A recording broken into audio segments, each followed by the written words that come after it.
کہ دو چیزیں جو ہیں وہ اس وقت ہمارے اندر کمزور پڑتی جا رہی ہیں، اور ان میں ایک ترتیب یہ ہے کہ پہلے اللہ سے تعلق کمزور پڑ گیا اور فطری بنیادوں پر نہ رہا۔ فطری بنیادوں کا مطلب یہ ہے کہ تعلق کوئی عقلی عمل یا کوئی میز پر بیٹھ کر کیا جانے والا معاہدہ نہیں ہوتا، تعلق لازماً اپنے احساس کے ساتھ ہوتا ہے،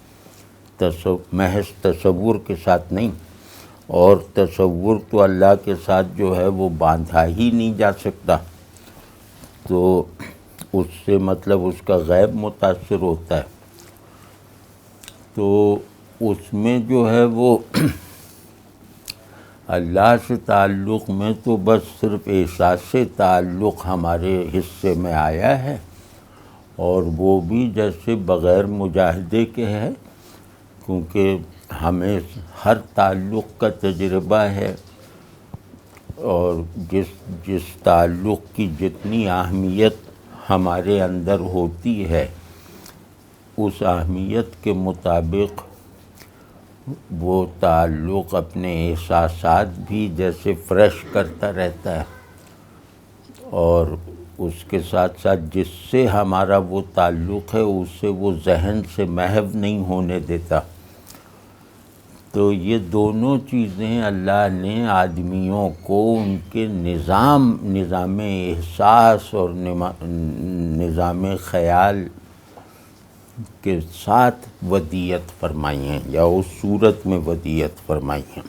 یہ دنیا کی سب سے بڑی نعمت، دنیا کیا آخرت جنت، سب سے بڑی نعمت تعلق باللہ اپنے ضروری احساس کے ساتھ اور پورے دھیان کے ساتھ، یہ ہمیں جیسے ہمیں پیدا ہی اسی نظام پہ کیا گیا ہے، تو اتنی بڑی سہولت، جس کے لیے ہمیں الگ سے کچھ نہیں کرنا، جس کے لیے ہمیں کوئی تکلف نہیں کرنا، اور جس کو نبھانے کا طریقہ ہمیں کسی سے بھی نہیں پوچھنا۔ مطلب یہ سوال کبھی نہیں سنا ہوگا کہ میں اپنے بیٹے سے محبت کیسے کروں، بیٹی سے محبت کیسے کروں، والدین سے محبت کیسے کروں، تو کیونکہ یہ سوال ہی مہمل ہے۔ آدمیوں کے درمیان جو پوچھی جانے والی چیزیں ہو سکتی ہیں ان میں چاہے وہ 1,00,000 ہوں، ان 1,00,000 میں بھی یہ سوال نہیں آتا کہ میں اپنے دوست سے محبت کیسے محسوس کروں، اور میں اللہ کو میں نے اپنا سب کچھ مانا اور اللہ کے غیب پر خود کو مطلب ثابت، اللہ کے غیب پر خود کو راضی رکھا، تو اس میں تو زیادہ احساسات ہونے چاہیے۔ جو بالکل اس کے غیب میں ہونے کی کچھ تلافی کر دینا تو وہ کسی سے سیکھنے کی ضرورت نہیں۔ تو اب جب اتنی زیادہ بڑی فطری چیز ہمارے اندر کمزور پڑ گئی، تو اس کے بعد یہی ہونا تھا کہ جو دوسرا تعلق ہے، جو اللہ سے تعلق کی شرط بھی ہے، نتیجہ بھی ہے، ذریعہ بھی ہے، کہ رسول اللہ صلی اللہ علیہ وسلم سے تعلق، رسول اللہ صلی اللہ علیہ وسلم سے ہماری نسبت، تو اس میں اور آسانی ہے، اس میں آسانی ہے کہ رسول اللہ صلی اللہ علیہ وسلم بشریت کا منتہا ہیں۔ رسول اللہ صلی اللہ علیہ وسلم اللہ نے ہمیں خوش قسمتی سے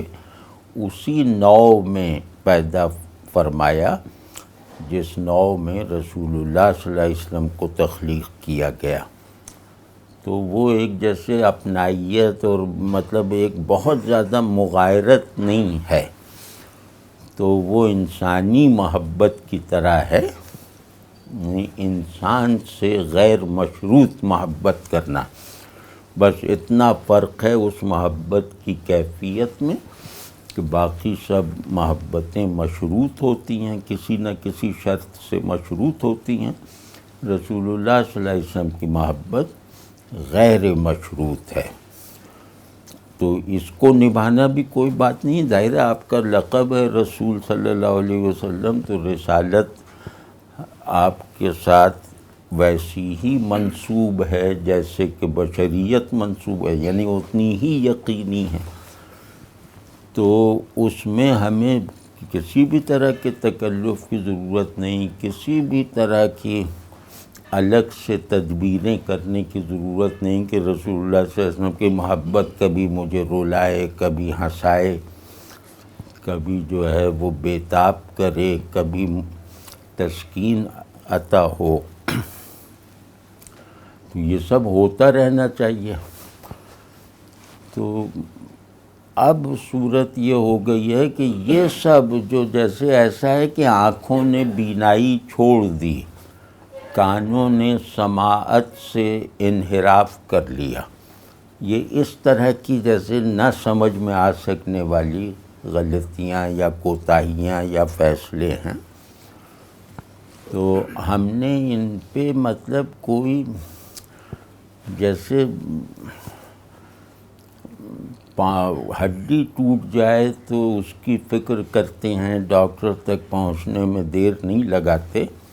ہم نے اتنی بھی جلدی نہیں کی، ہم نے اتنا بھی اہتمام اور اتنی بھی مطلب فکر مندی اس معاملے میں نہیں دکھائی کہ بھئی کیا وجہ ہے کہ ہمارے دیگر تعلقات کے لیے درکار احساسات اور جذبات وغیرہ جو ہیں وہ تو اپنی جگہ ویسے ہی ہیں، لیکن اللہ اور اللہ کے رسول صلی اللہ علیہ وسلم سے کیوں وہ مدھم پڑ گئے ہیں؟ تو اس میں جیسے پوری امت کو ایک دوسرے کو سہارا دینا چاہیے تھا کہ بھئی ہم یہ عذاب ہے، اس سے ہم خود کو نکالنے کی مشترکہ کوشش کرتے ہیں۔ تو خیر ایسا بھی نہیں ہوا، تو وہ جو میں عرض کر رہا تھا کہ پہلی تو اللہ کے ساتھ تعلق میں ایک غیر فطری کمزوری کا ارتکاب کیا، تو خلاف فطرت غلطی معاف نہیں ہوتی، یعنی جو غلطی نہ کرنے کا سسٹم دے کر آپ کو پیدا کیا گیا ہے،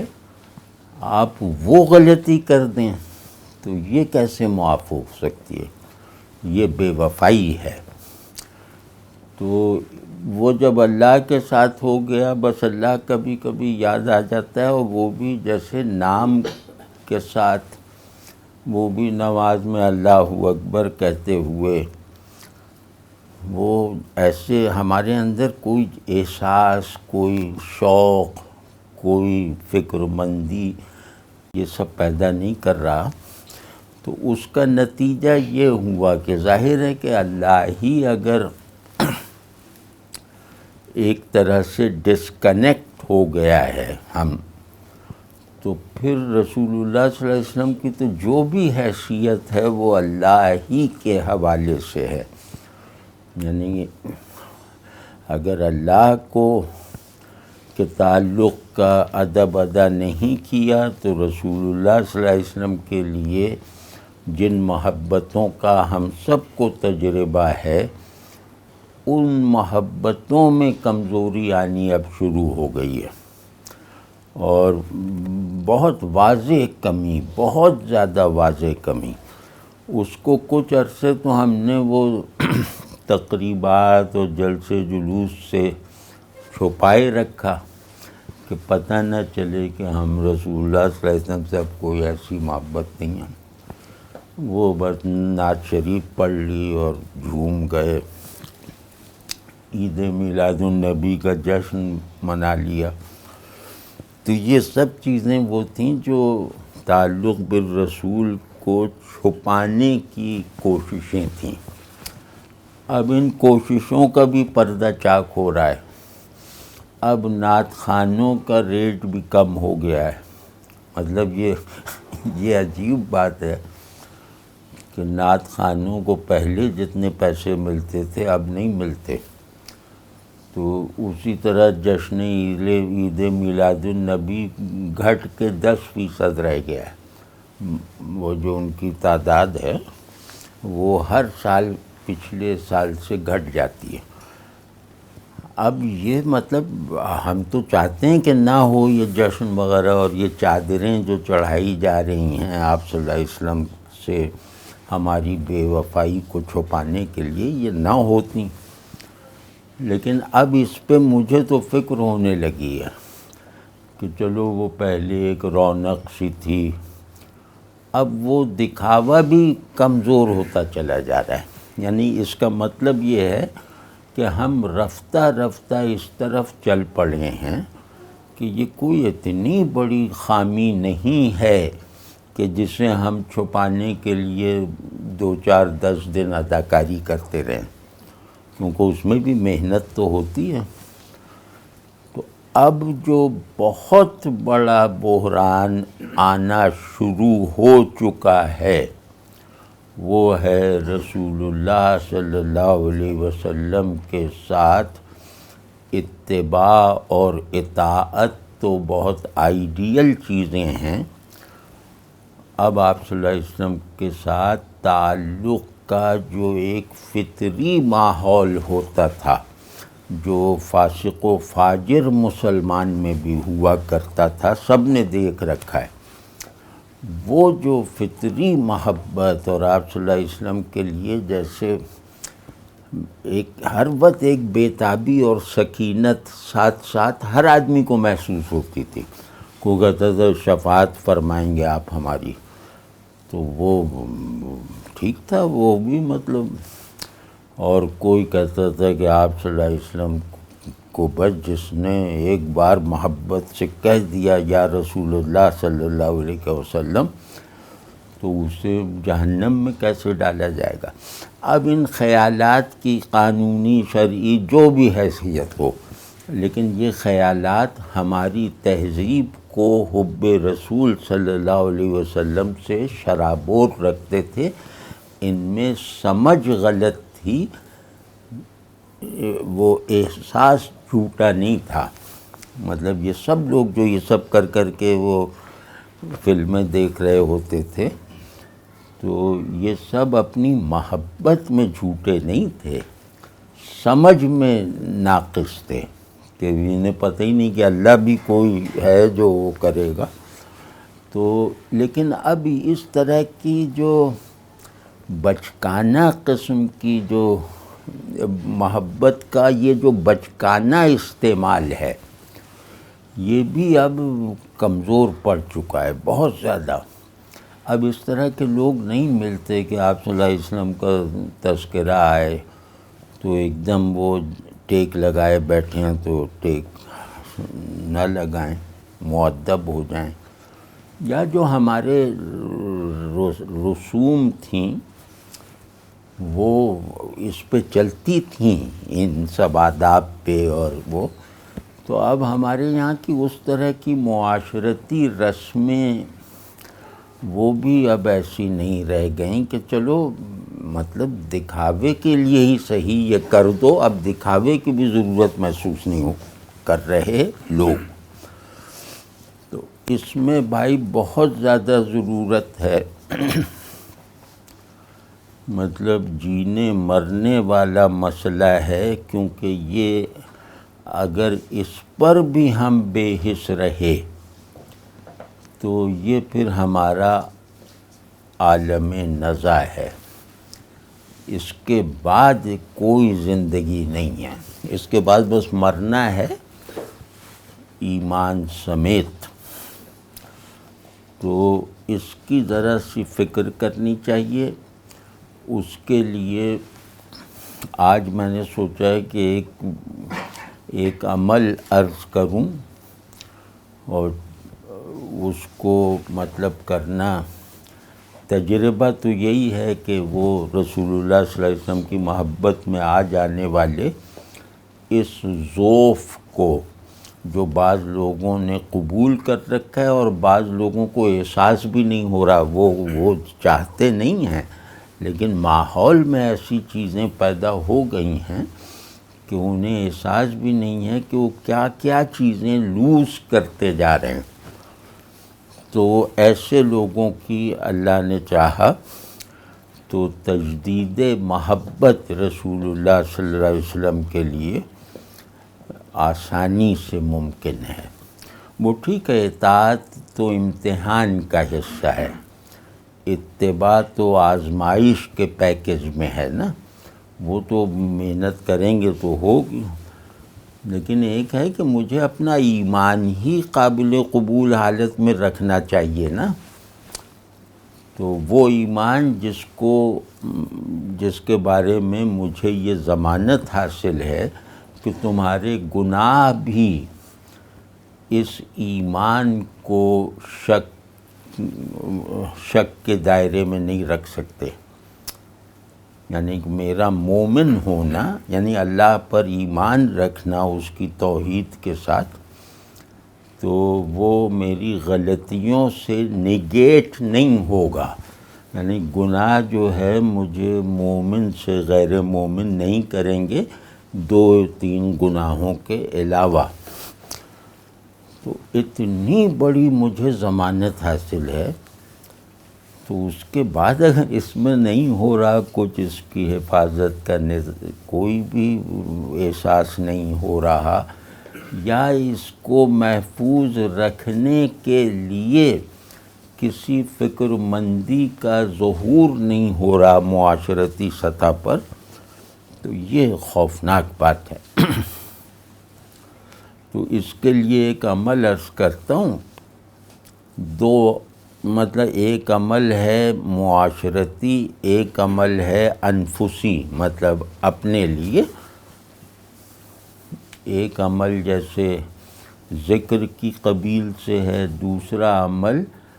جو ہے وہ فعل ہے۔ تو ایک عادت بنا لیں، ایک عمل کو سب لوگ اپنے اپنے ماحول کے مطابق اس کو کوشش کریں کہ یہ شعار بن جائے ہمارا اور ہم سے اگلوں میں منتقل بھی ہو۔ وہ ہے بچوں کو سلام میں پہل کیا کرو۔ تو بس بچہ ہے تو اس سے یہ نہیں کہ وہ آپ منتظر رہیں یا اس پہ کوئی ریمارک پاس کریں کہ اس کو آپ نے سلام کرنا نہیں سکھایا، تو یہ نہیں، بچوں کو سلام میں پہل کرو۔ رسول اللہ صلی اللہ علیہ وسلم سے محبت کا جو احساس سن ہو چکا ہے وہ اللہ نے چاہا تو بیدار ہو جائے گا، وہ زندہ ہو جائے گا۔ یہ کر کے دیکھیے، اور اس میں بس اتنا یاد رکھیے کہ آپ صلی اللہ علیہ وسلم کے شمائل میں یہ ایک مستقل عادت کے طور پہ ہے کہ آپ صلی اللہ علیہ وسلم بچوں کو بھی سلام میں پہل کرتے تھے۔ ایک یہ، اور دوسرا جو ہے وہ درود ابراہیمی جو ہم نماز میں پڑھتے ہیں، یہ کسی ایسے وقت میں جب کوئی دیکھ نہ رہا ہو، یعنی تھوڑا تنہائی کا اہتمام کر کے، وہ یوگیوں جیسی تنہائی کا نہیں، بلکہ یہ کہ بس کوئی دیکھ نہ رہا ہو، متوجہ نہ ہو ہماری طرف، تو وہ چاہے آپ باغ میں جا کے کر لیں، چاہے کمرہ بند کر لیں، جیسی بھی جس کو سہولت ہو، دن میں 1 مرتبہ 2 رکعت اچھی طرح پڑھ کر اس کے بعد جیسے مراقبہ آدمی نہیں کرتا، اس طرح مراقبے میں یوں بیٹھ جائیں ادب سے اور آہستہ آہستہ درود شریف پڑھیں اس طرح سے کہ زبان اس کا ادب نبھا رہی ہے،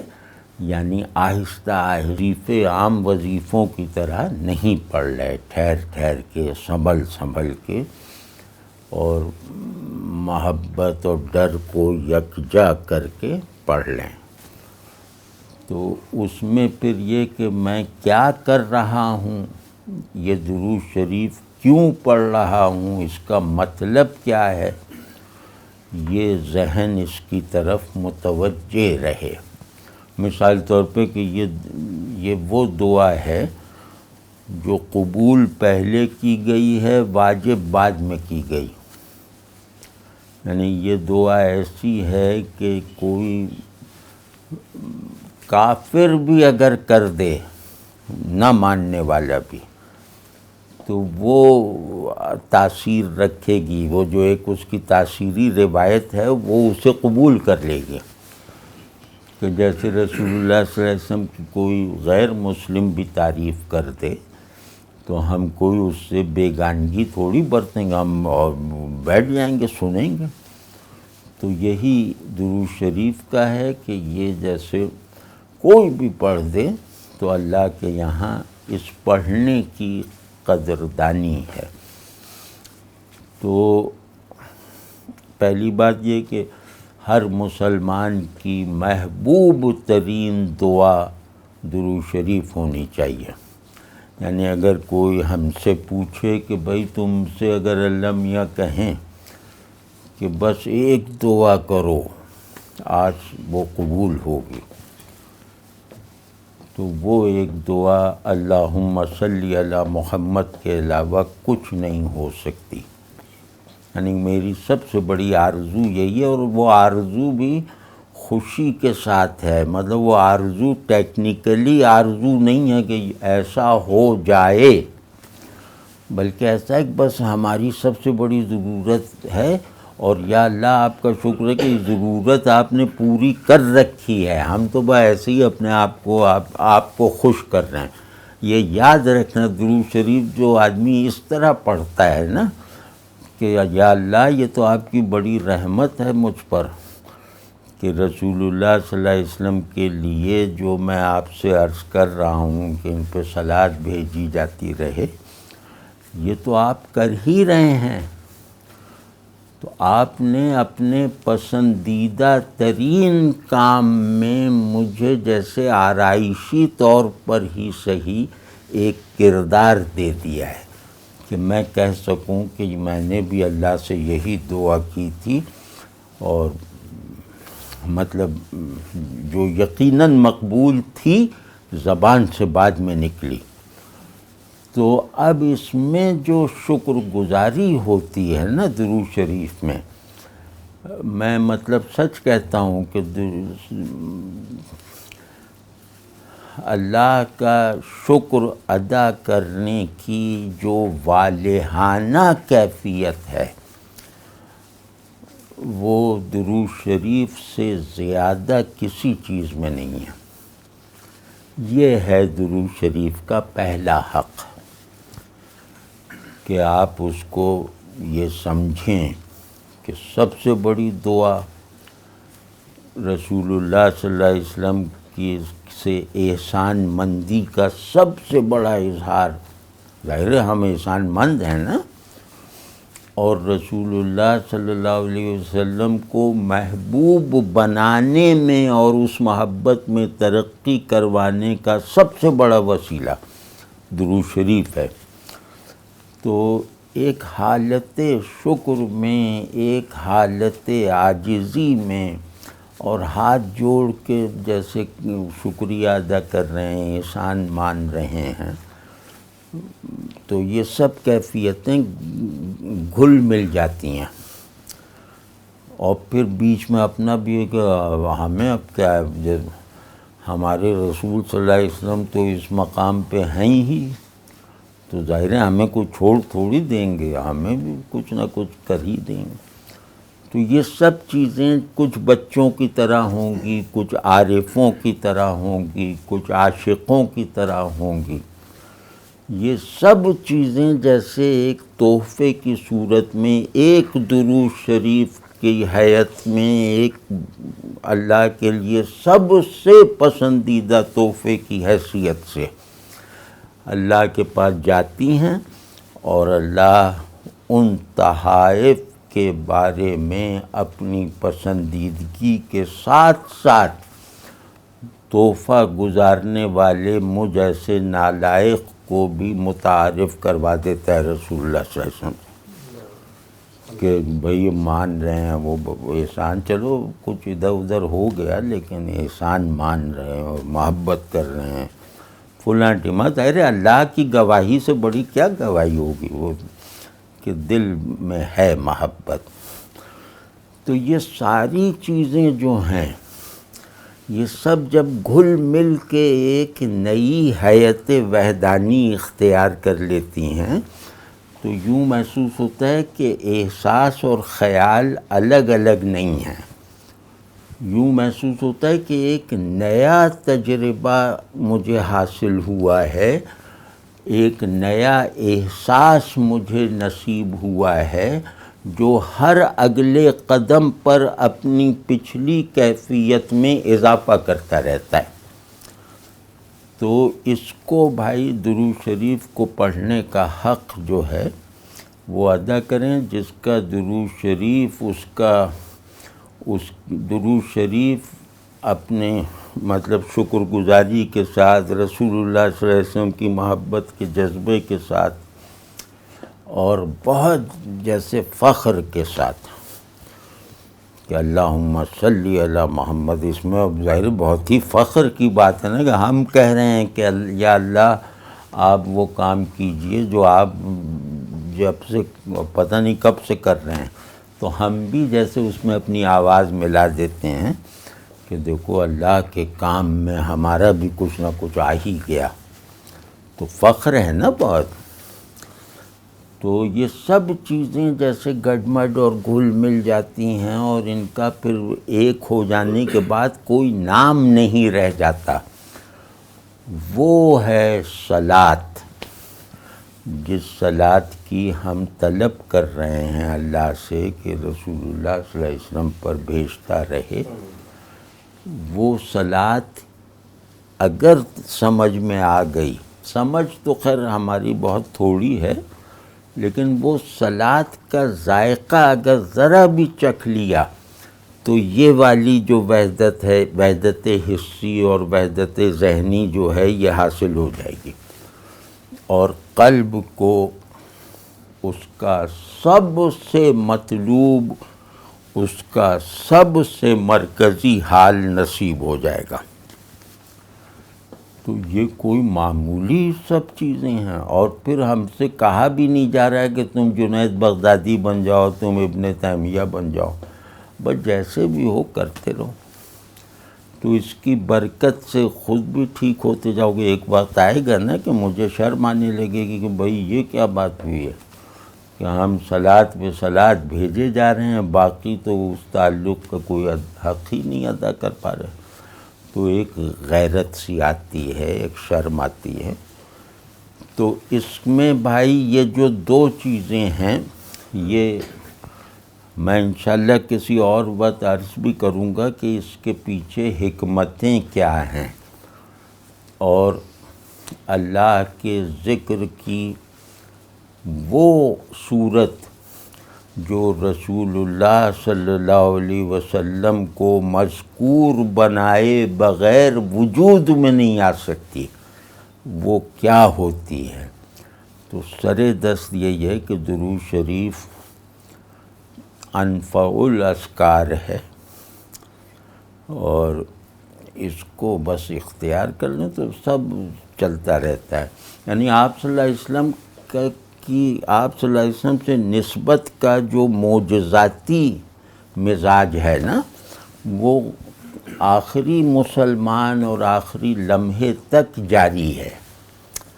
یہ نہیں ہے کہ وہ صحابہ پہ معجزے دکھا دیے کہ اللہ سے ملوا دیا، نہیں ہے۔ وہ ہم پر متوجہ ہو جائیں تو ہمیں بھی ملوا دیں گے. یہ یقین ہے. اور اس میں کتنی عجیب طرح کی کیفیت ہے کہ میں اپنی اوقات جانتا ہوں کہ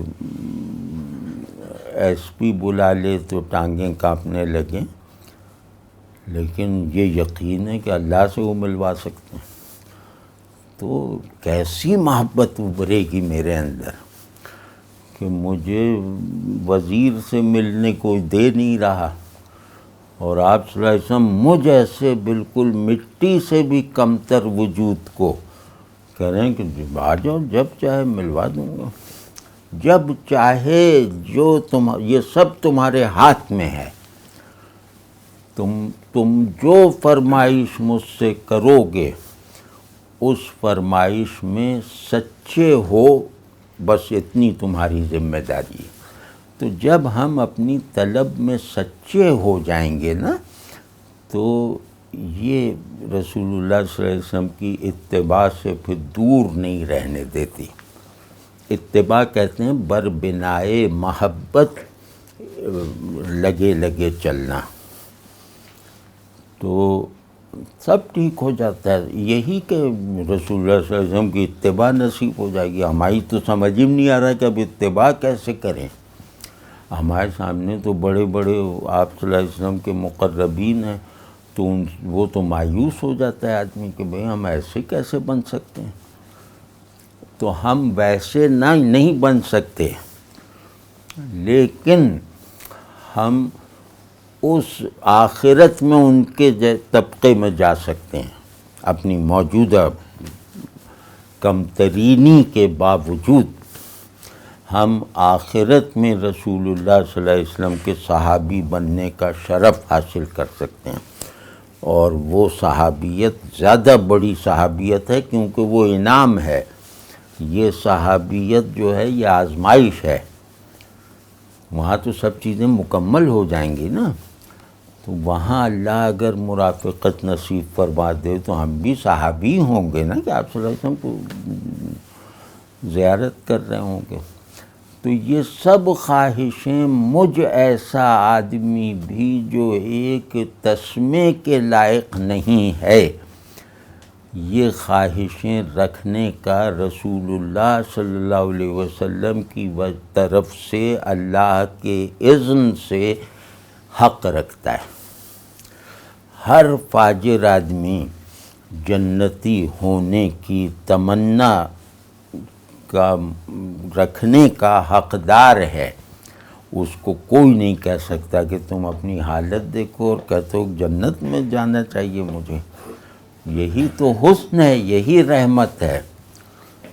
تو اس سب میں ذرا خوش اور مطلب ذرا جذبے کے ساتھ تھوڑا جذب جیسی کیفیت میں بس یہ کریں. سادہ سادہ سی چیزیں ہیں، بالکل فطری سب کچھ ہے.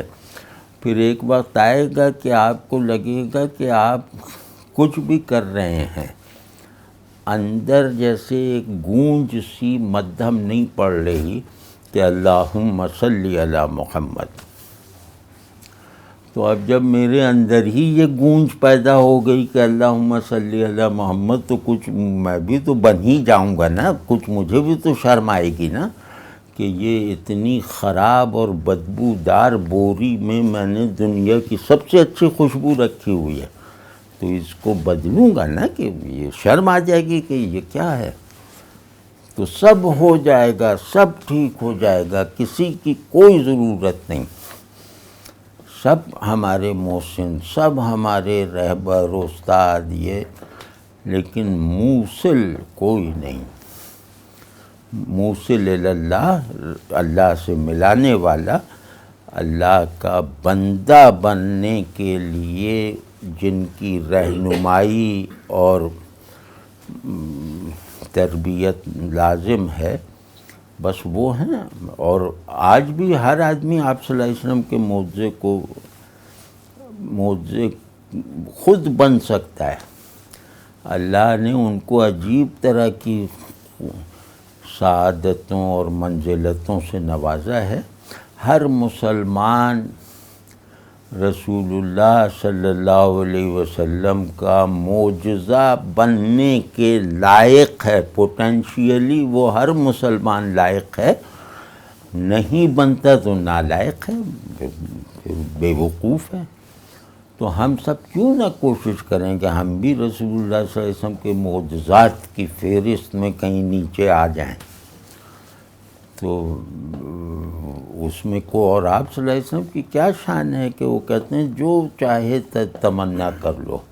میں تم سے یہ نہیں پوچھوں گا کہ یہ تم نے اپنی اوقات دیکھی ہے، تم میرے ساتھ اس طرح کا تعلق طلب کر رہے ہو۔ کوئی نہیں، ہر آدمی کہہ سکتا ہے کہ بس بھائی اب رسول اللہ صلی اللہ علیہ وسلم کو بالکل سامنے جا کے اللہ نے چاہا تو جنت میں بیٹھنا ہے۔ اب جب یہ شوق اس میں بڑھتا جائے گا تو پھر اسے خیال آئے گا کہ بھئی وہاں تک بیٹھنے یہاں تک پہنچنے کے لیے کچھ کرنا بھی ہے، تو وہ خوشی خوشی کرنے لگے گا۔ پہلے منزل سے محبت تو پیدا کرو نا، تو راستہ پھر ہموار ہوتا ہے۔ منزل سے محبت نہ ہو تو موٹر وے بھی جو ہے اس پہ بھی جھٹکے لگیں گے، اور محبت ہے تو وہ گڑھوں سے بھی جھٹکے نہیں لگیں گے۔